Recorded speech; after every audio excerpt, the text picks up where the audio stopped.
Let's get some Oscar predictions and preferences from our roundtable. I'll stick with preferences.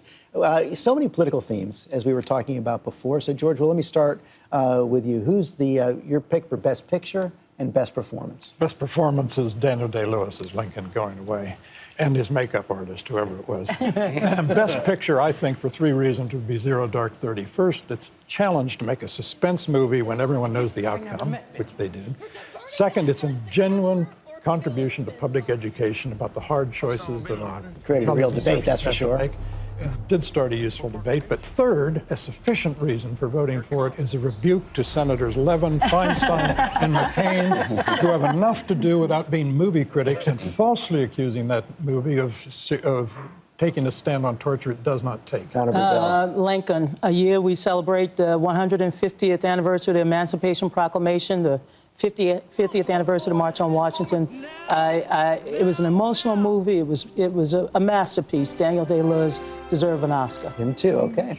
Daniel Day-Lewis, and then I find myself agreeing 100% with George on each point he made, especially the last one. Zero Dark 30. Yeah, Zero Dark 30, and our senators ought to be dealing with the stuff we dealt with at the beginning of this discussion, not with movies. I got to go with George. I do agree with that Zero Dark 30, although as a creature of markets, I have to go with In Trade. And I have to go with In Trade and the fact that it's not going to win. But on the best performance, I'm actually going to get out of my comfort zone and go with Anne Hathaway and Les Mis. That was something, yeah, that was a very raw performance. It seems almost certain she's going to win on the Best Supporting Actress. Well, George and Steve and I could be movie buddies because I'm also going for Zero Dark 30. I would add to the points, too. It was actually just a great moment of sort of American triumph, too. It really got you excited to go and see it.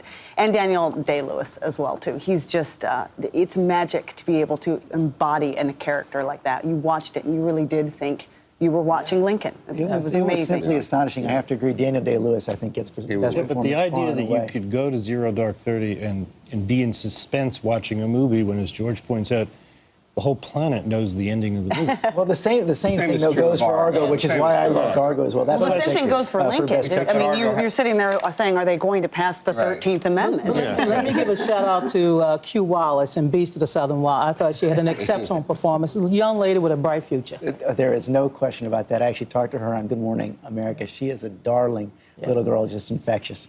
Thank you all. We'll see who's right coming up tonight on the Oscars. And now we're going to take a break and honor our fellow Americans who serve and sacrifice.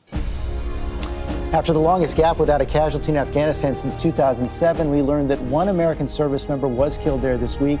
The Pentagon has not yet released a name. And that is all for us today. Thanks for sharing part of your Sunday with us. Check out World News with David Muir tonight, and I'll see you tomorrow on GMA Live from the Oscars.